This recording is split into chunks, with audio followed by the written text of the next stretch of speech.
My name is Silvestri Mireles, or in English, Sylvester Raymond Mireles. And where were you born? I was born in Tularosas, New Mexico in 1929, November 14th, 1929.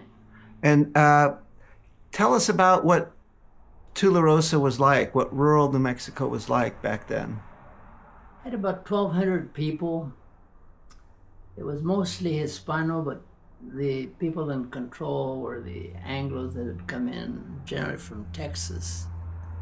And it was a town very green because of the ditches that had been dug by the early settlers around 1861 or so. The ones that first came in to the Tularosa Basin from what was then, what was now Juarez, El Paso del Norte, that area. They had had a lot of flooding down there, and so the people from that area, including the Teyes and the Hispanos, they sent some people up into the what basically was areas covered generally by Apaches. They roamed all over the place, but they saw this place at the foot of in the foothills, the base of the foothills, and in the background were the Sacramento Mountains, where the water came from. That's where the Mescalero Apache reservation wound up. And so you've mentioned the Hispanos. Who are Hispanos? Okay, the Hispanos were the first settlers of New Mexico. When Cortez landed, in early 1500, early 1500s, caravans were formed. They had to get the king's approval, and they went up north. And this was beginning in the 1500s, and then later in the 1600s, and continued on to the 1700s. And they came up into what is now northern Mexico and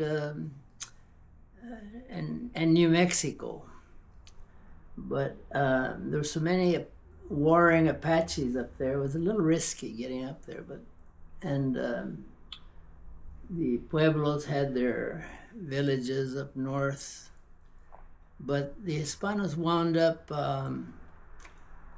basically mostly Spanish. Now, this is not an attempt to purify them, but they were mostly Spanish, but I'm sure there were some mixtures along the way. Some of them were soldiers.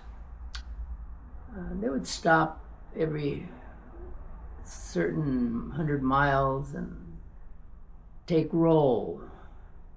Each one of those settlers that went up there generally was given some cattle, a cow and a horse, and supplies.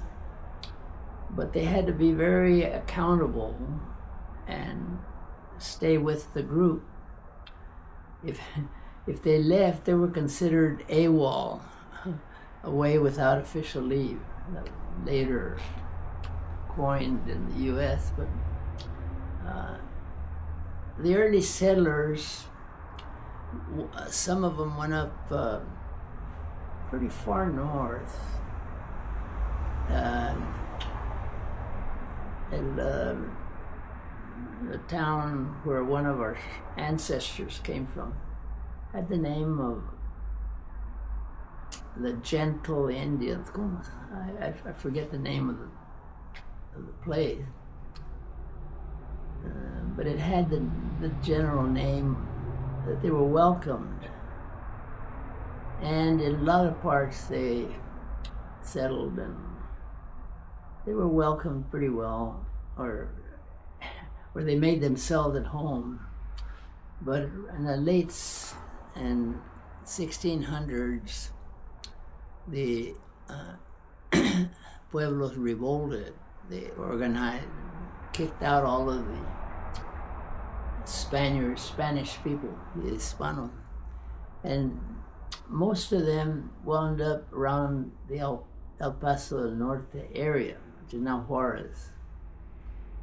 But it was from there that the first Teyes, our ancestors that I've followed, came from and went into the Tularosa area. So your mother was a Teyes. Yeah, my mother was a Teyes. She was the daughter. What was her name? Feliciana. And then what was her mother and father's name? Her mother and father's name were Jose Lino Teyes. Almost all of them had Jose at the beginning. And Adelaida Moya. And they were from families that were very conscious of their heritage. In what way? Keeping the Spanish lines, the Hispano line.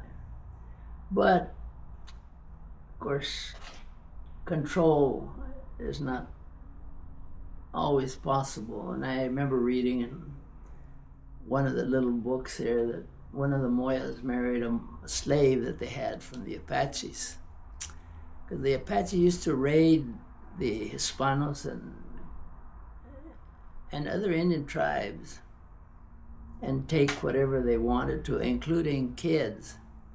But then the reverse occurred, and a lot of times Apaches wound up captured and brought in as slaves, And when would this have been? Like what years? This was from the very beginning, from the 1600s to but 1700s, 1800s, continued to the 1800s. But by 1860, I forget what year they were put in the reservation started, the Mescalero reservation started.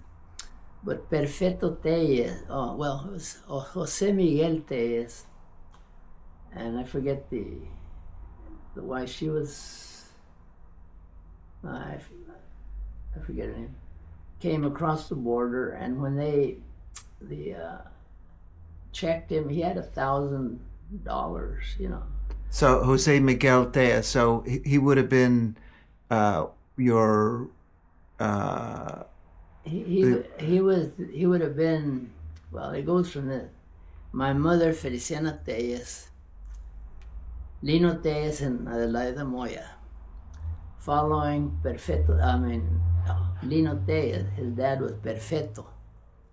And Perfecto's dad was Jose Miguel, the one that came over initially, who must have had a farm and stuff up there to come over with $1,000 in 1860 or 1824, actually. It was in that period, 1824 to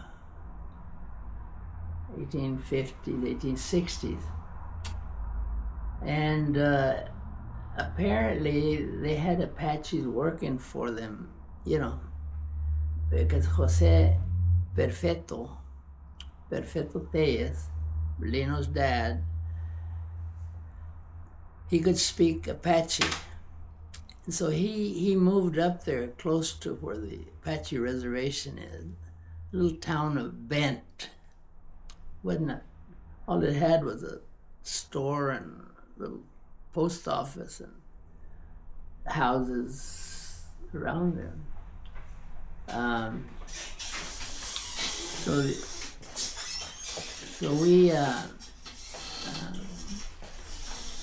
It was an interesting step. So when was the Battle of Round Mountain? The Battle of Round Mountain was a battle between the Hispanos of Tularosa and the Mescaleros, the Apaches. And it's a hill, a round hill, I'd say about 8 miles from Tularosa towards the mountains where the Mescalero Apache reservation is. And, but apparently Perfecto got along pretty well. So what year was the Battle of Round Mountain, do you know? Don't remember. Like in the 1850s or 60s? Must have been around in the early 1800s. So Perfecto, he lived in that area, like right near Round Mountain. Yeah, he lived right not too far from there. And my mother had an older sister named Ofelia. And Ofelia told her, or passed to her down, that when she was a little girl, she went up and stayed with Perfecto, who was her father, her grandfather. And said that the Indians, because he could speak Apache, considered him family. So they used to come in on their horses and cook and make themselves really at home, the women at least, and probably the men. And they really liked them because, he treated them well and he could speak their language. Apparently when Perfecto died, he, a week later, his wife, who was might have been Feliciana, that may be where my mother got her name. Her name was Feliciana Tejas. Feliciana, well, when they died, said the Indians, you could hear them cry all over the area. It was really a profound loss for them.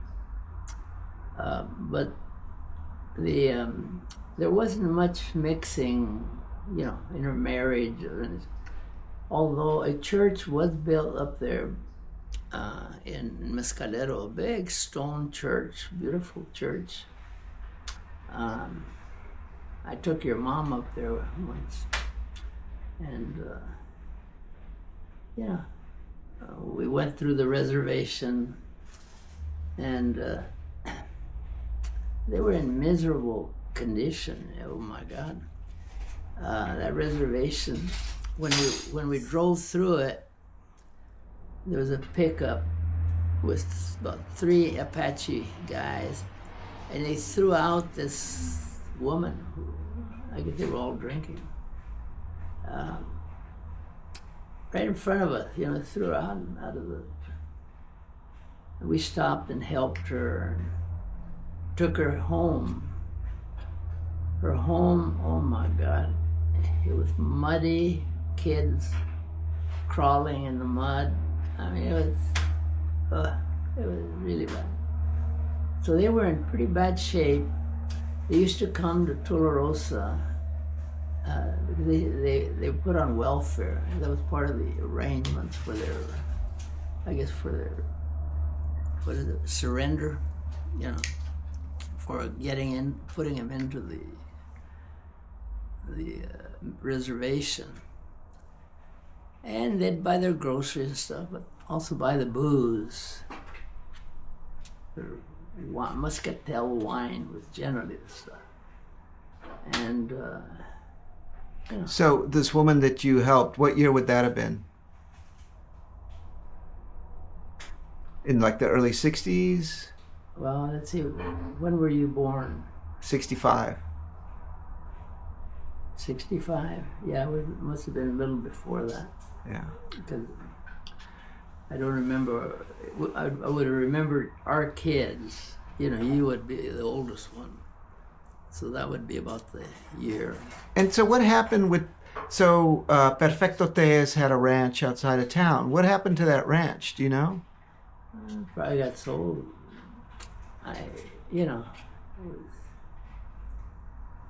After a while, the goods aren't enough. You know, you sell fruit and stuff. Kids want pickups. So, but I don't really know what happened to the ranch itself.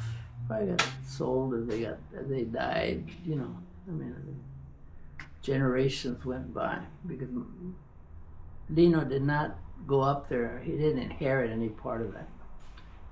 So my exposure was through Tularosa primarily. That's where I went to school for the first and part of the second grade. So before we get there, maybe you could talk about your mother and your father and the circumstances before you were born. My mother and father met at a dance hall, which used to have a place called Wilson's Hall. The Wilsons were relatives because the mother was a Moya of the Wilsons. You know, they were. Adelaida's sister was the Wilson wife. I don't know if it was Andrew Wilson, because there was an Andrew Wilson Jr. They had a dance hall there, and my mother said that every so often, I don't know if they'd go out in the wagon and make announcements and drums and attract people to the dances. And the people from the little towns around Tularosas used to come there. Carrizoso was 40 miles away from Tularosa. But there were other little towns within 5 miles, 7 miles, La Luz, Alamogordo, bigger town. And, my dad came from a line of Romeros, but he was adopted by the Mireles. That line, I almost had the name of that town up north, the place up north, just passed by me. Anyway, my dad's line is a special interest thing. But he met my mother at the dance, and they were married in 1927. But he died 2 years later while my mother was pregnant with me, 1929. He was working for a place, a Jewish merchant named Ziegler. The Zieglers were part of the German Jewish line that came into New Mexico at that, or at that time or before that. And you and I visited the place. You remember? The Ziegler's drugstore was on the main corner in Carrizoso, across the street from I think there's like a right. gallery now on the corner there that says Carrizoso on there. Yeah, I don't think the other stores were around then. Ziegler was probably the only one. And it wasn't a pharmacy, it was a merchandise. Oh. And my dad apparently used to sell, he was a salesman there and he'd deliver things. So he had a fairly good job for those days.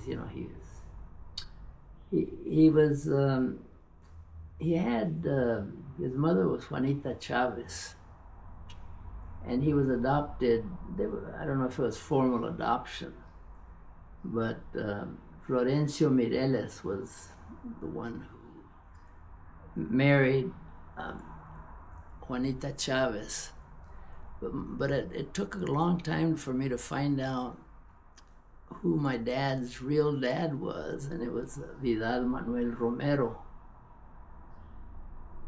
And the Romeros, I'll talk about that a little later, but that was basically the line. And so the Romeros, that was a New Mexican family, like a Hispano family. Yeah, they were, and I traced the mother had come from this village. Oh my gosh, it almost got through me. Las Tablas, or looked like el pueblo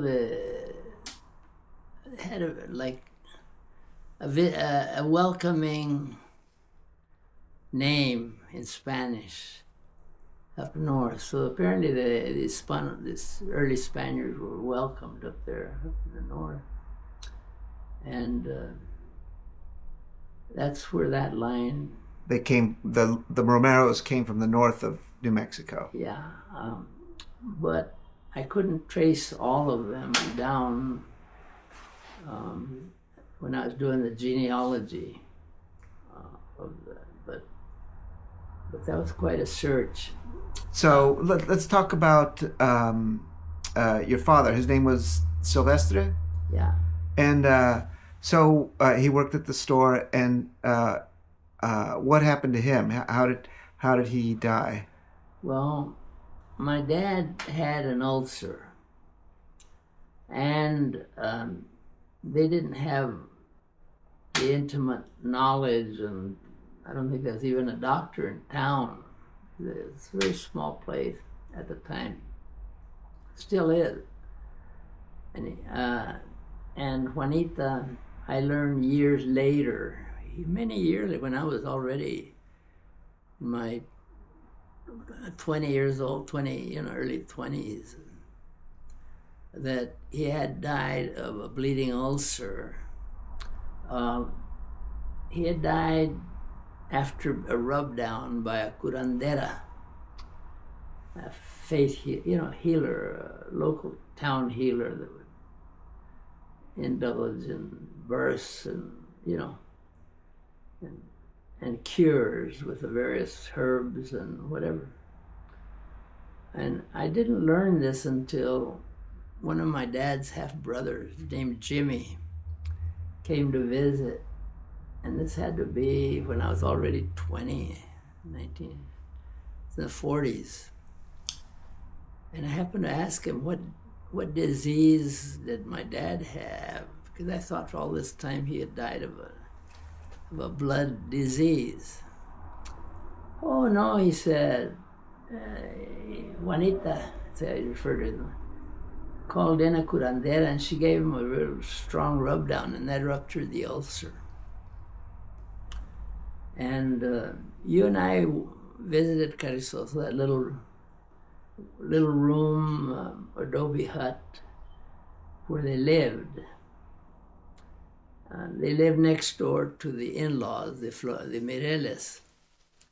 And the Mireles were a fairly large family. They had 7 or 8 kids. And they were okay when the railroad had the roundhouse there. The roundhouse was where the repairs of the various railroad equipment or cars. But when they left, the town was left with no money. And so by the time you and I visited, the place had been, I don't know if it was still standing, but it had been mortgaged against the groceries brought in from Ziegler's. But my dad had been dead a long time before that. Not a long time, but before that. You described a scene when he died. Can you tell me what the scene was like when he passed away? Yeah, when I used to pass by Carrizosa and sit on the wall near the one room hut, begging for the walls to tell me what had happened. How was it in here? To describe it. Knew nothing about his death. My mother never liked to talk about it because, as I turned out later, she thought that her yearning to go to Tularosa. She didn't like Carrizozo. It was windy and cold, and well, they were all somewhat the same, but my dad's job was in Carrizozo, and she wanted to go back to her hometown, Tularosa, which was 40 miles away. So she never wanted to talk about it. I would ask her how, about how was the death and so on. But like I said, Jimmy Mireles told me years later that he had died of a rub-down from a curandera. Well, when I started looking for the background of my dad after I retired, I said, I'm going to find out just who he was, where he really came from, and so on, because I knew nothing about his past.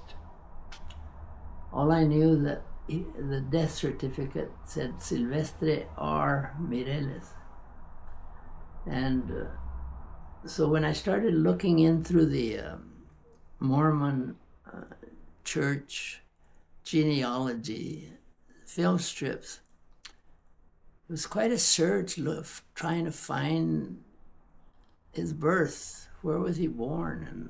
And some sign of it. And for a while there, I thought, oh my God, I'll never find it. And I felt like one of the kids that sometimes look for their parents and never can find them. But finally, one day, I saw Silvestre, and then on the side, Juanita Chavez. If he had changed his name to Jose, I would never have found him. But in fact, he just had Sil, and then the picture had cut it off.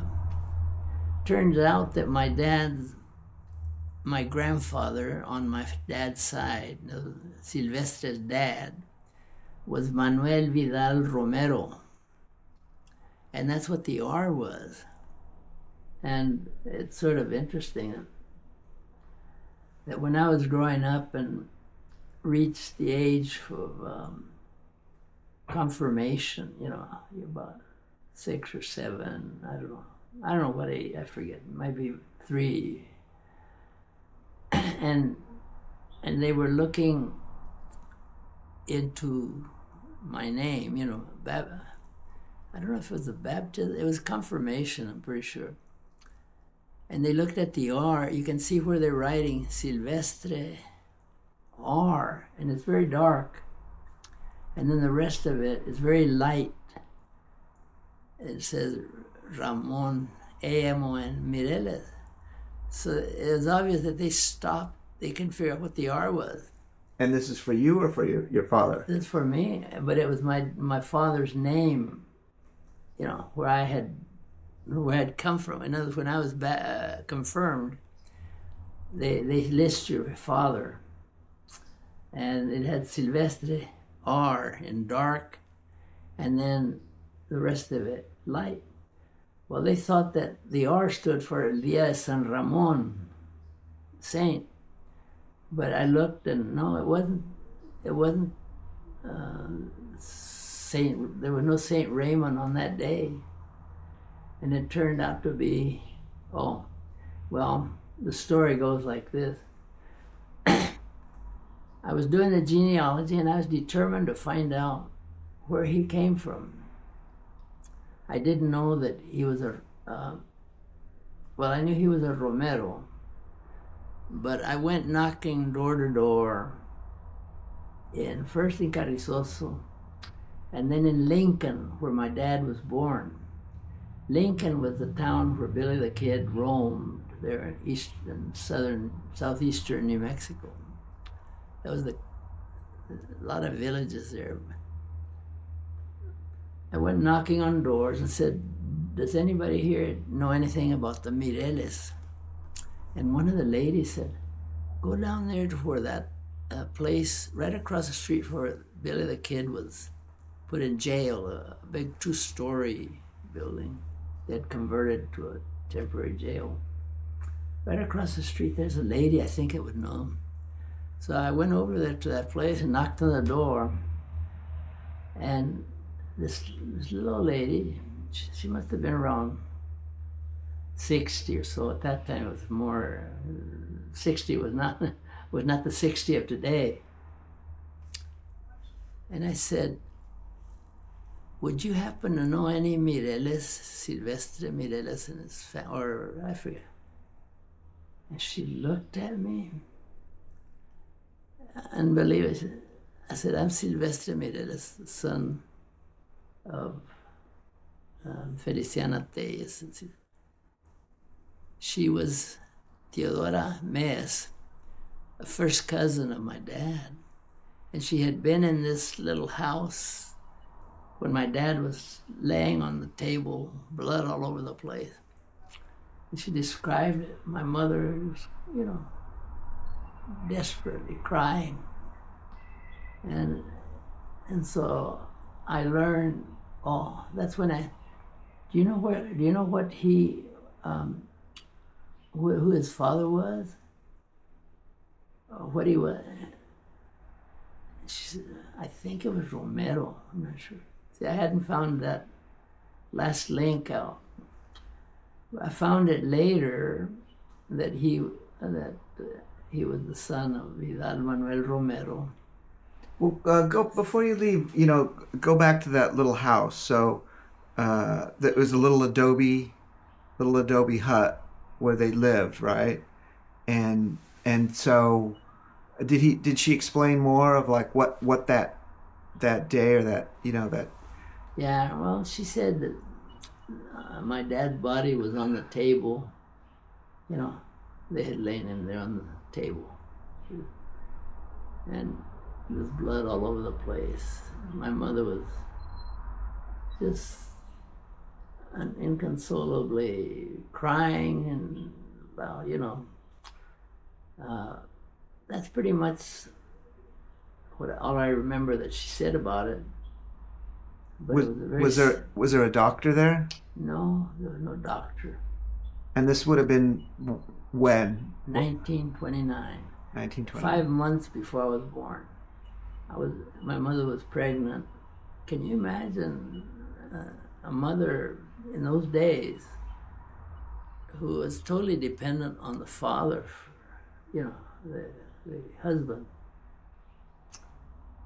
losing her husband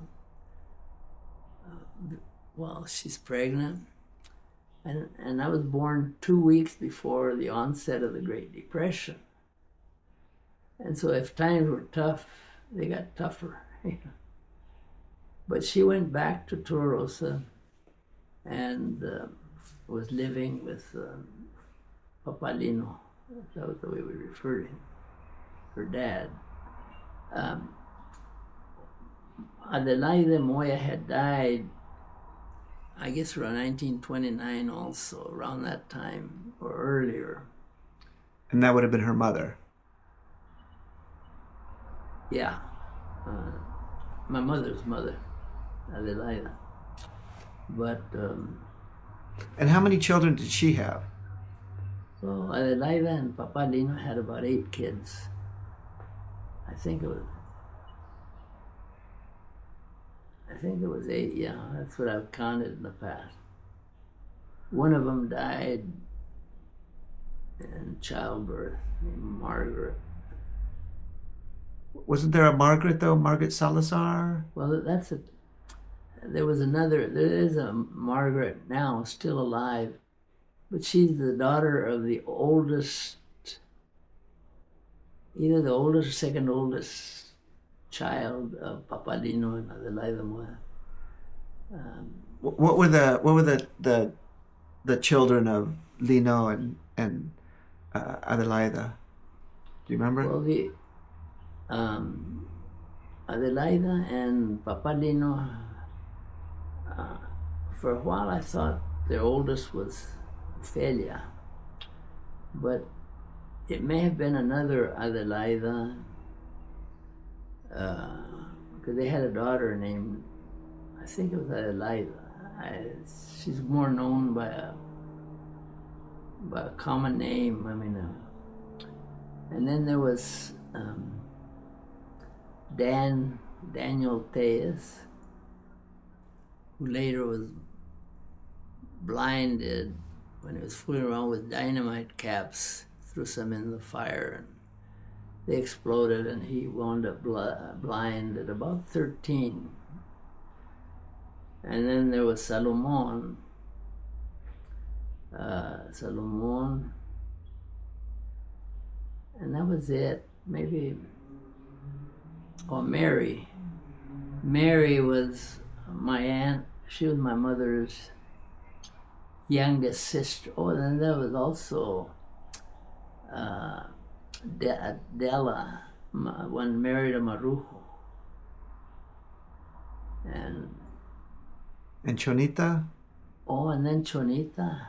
Chonita was also my mother's sister. That pretty well ties them all together. So then your mother went to live with her family. Papa Lino. She inherited $1,000 from an insurance policy my dad had. Silvestri, working at Silvestri.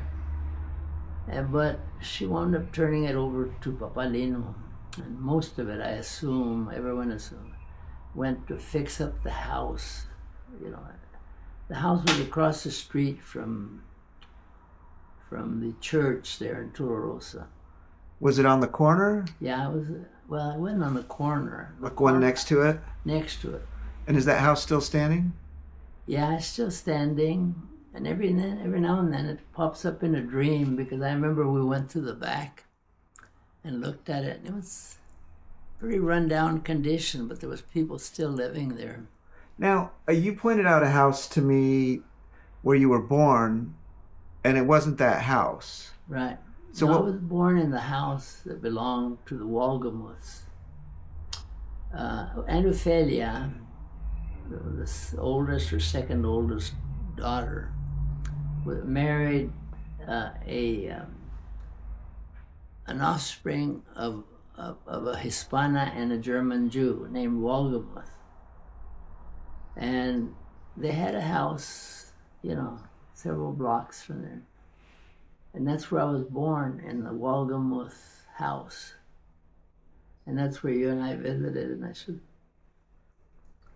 toward the later days, when everyone was gone or dead, I was surprised the house was empty. My Aunt Ophelia and Amo, the oldest son, her oldest son, was also a teacher in Tularosas, the first Hispano teacher in high school. Who was that? What was her name? Amo. Amo. Oh, so Amo was the first Hispano teacher in Tularosa? Yeah. And his mother, they moved into a little trailer. I don't know why. I guess the house was too big. But I remember that I took a bath once in the house, and they had a bathtub. my first experience, taking a bath in a bathhouse. For that, we had to heat water up in a tub, and So they actually had running water. What? They had running water? Yeah, they had running water. But you didn't have running water in your house? Well, we had it outside. I don't know why they always put the faucets outside near the door.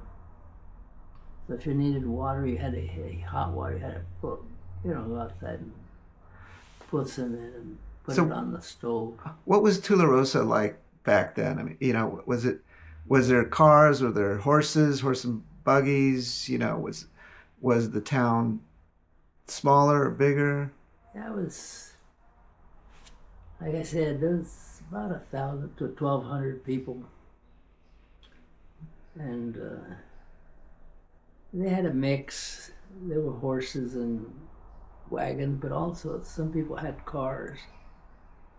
I remember, or maybe that was later, because I'm not sure whether the cars that I saw were were later, after we came back from Oklahoma. And so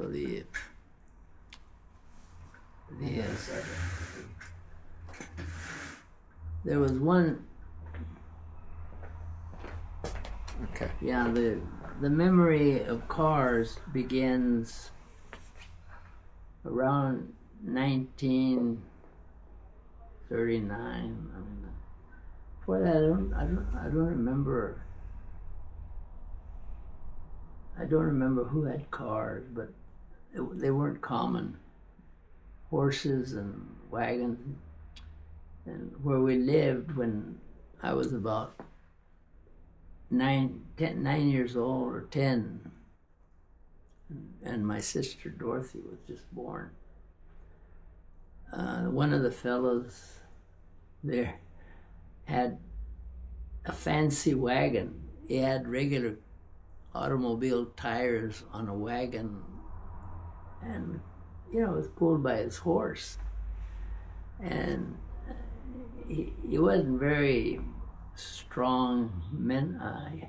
His mental capacity was not huge, let's put it that. Because whenever he would be driving around town or anywhere, and there were women nearby or gals, he'd start hitting the horse and making the wagon go fast. And what year would have this been? That would have been 1939, Yeah. 40. And so earlier you talked about the Hispanos and the Anglos. Can you? What does that mean? Like, and was there what was the relationship between the two? Well, I always had a little problem defining the Anglo, because Dorothy, my younger sister, I was her father. She was half Anglo, but the Anglos that came in from Texas, especially the early ones, they were out to get as much as they could from the Spanish-speaking natives who didn't speak English and didn't understand the documents, the English. They were pretty tough relationships at times. At times.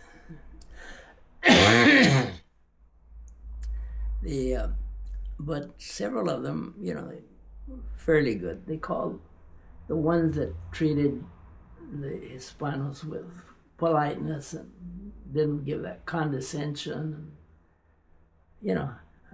referred to as buena gente, good people. But the Anglos from Texas that had the haughty, prejudiced attitude, they'd refer to them as Tejanos cabrones, bastard Texans. But a lot of that was kept under wraps. I remember reading in Time magazine, because I used to read a lot. When I was in high school, there was a tenuous relationship between the Anglos, the Hispanos, and the Indians. And I thought it was strange. I realized later what it really meant, because there could have been, if there hadn't been so many Hispanos, they probably would have been pushed into much lower roles. What do you mean by pushed into much lower roles? Well, the Anglos had control of everything. They wound up with control of the water.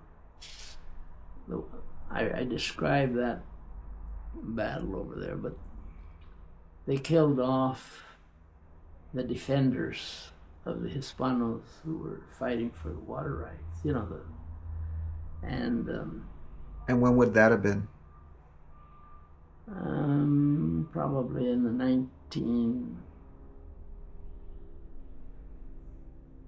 early 1900s or 1920, up to, maybe late 1800s. So there was a lot of fighting over the water rights. And the newcomers had better equipment. They had plows, where the Hispanos, where they had wooden plows and they brought change and improvement, but they also brought a lot of prejudice into the town. I mean, the fact that my cousin Amo Waldemar was the first Hispano teacher in high school in practically a majority Hispano town, sort of tells you the story. It was 1944 when I went to a store run by a little country hicks called Lacey's store, and it was right next to the high school. And then Ophelia and I went there. My mother had married Harding and gone to South Dakota. So I was staying with my Aunt Ophelia. And we walked over to the little store, Lacey's. And what we were buying, they were picking the groceries that she was going to take. The Lacey's didn't know that she understood English. And I was a little kid then, 44, well, I was 14 or 13. And they started talking about Amo. And the discussion was, those damn Mexicans are taking over. And my Aunt Ophelia, she got mad, and the groceries, she whacked them down. And we stomped out said, "That's my son you're talking about." Those were the first words in English that I had ever heard her speak. Even though she was married to an English-speaking, Spanish was the language. But the kids, were... So it sounds like basically the Anglos, as you refer to them, they sort of controlled the power and the money in the city, in Tularosa? Yeah, they controlled everything. They wound up taking control of the town, really. There was only one, in the stores, they had the money at Capital. There were two bars, City Bar and I forget what the name of the other, Mollers Bar. And the money came from the Hispanos. A lot of, they worked for them. But in terms of numbers, the Anglos were a little minority, but they had the power and control. The prejudice would surface every so often, but then it was mutual. The Hispano had the idea that if you weren't Catholic, that was the other end of it. Like, I've got to have some things going for me that to offset this other superiority. And so I find, looking back, that we were taught that if you weren't Catholic, you're going to go to hell, sort of thing. But the Boy Scouts that I later joined, I remember it was must have been around 13 or so, 14. When we went to El Paso, the scoutmaster was a Methodist minister, but we're all Hispanos. The whole troop was Hispano, but the leader was a Methodist minister. But while we were at this scout gathering in El Paso, first one I had ever attended, first time I remember drinking homogenized milk. In Tularosa, you got it fresh from the cow. But even there, I remember we as kids wound up in a rock fight with some Boy Scouts and Cub Scouts from Texas, Generally, it belonged to the Scouts, but a lot of the differences were kept under control. And but it was part of the process of Americanizing, like the effort going now, English. Well, the schools were trying to teach, kids English, and so they banned it. They banned Spanish? On the school grounds, yeah. You couldn't speak Spanish in school? Yeah, supposedly. It was hard to enforce, all the kids. Most of the kids were Hispano, I forget what the proportion, but in thinking back, probably I would say 3/4 were Hispano. And when I was about 13 or young, I forget, I was in the 4th grade, so that would make me probably about 13 or so. No, actually, younger than that. We'd just gotten back from Oklahoma, where it was all Anglo. And I had forgotten how to speak Spanish. It was a shift to English. That's probably where I was, turned out to be probably an advantage long run. But I remember when we were there and they told us that a very important person was going to speak to us. So everyone was channeled into the auditorium, which was on the lower floor of this brick 2-story building. This is the Tularosas school that still stands. Yeah, it still stands, but they've tried to make it a museum. But anyway, so we all went down to listen to, and it was Senator Dennis Chavez. But what was interesting is, in Spanish, Dennis Chavez, el muchacho que hace las mejor notas en español y en inglés y en matemáticas, yo lo mandaré a West Point o a Annapolis. What it was saying was, the boy that does the best in English and in math, by the time he reaches the 8th grade, I will send him to West Point or Annapolis. And that made quite an impact on me. And by the time we reached the 8th grade, I was the one who could, but by that time it was, things had changed and wasn't interested.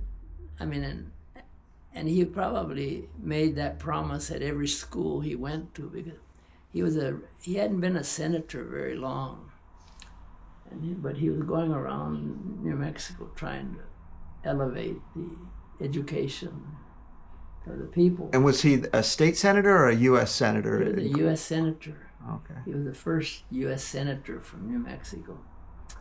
And he had been... When you say first U.S., you mean first Hispano U.S.? Yeah, first Hispano. And he was helped by an Anglo that he was working with, but later on he was elected, on the 2nd term. So that... Well, why don't we stop here, because we have a phone call with the doctor at 4 o'clock. 4:20. Oh, yeah. 4:20. Yeah. Okay. Well, But we can stop and relax. Yeah. Let's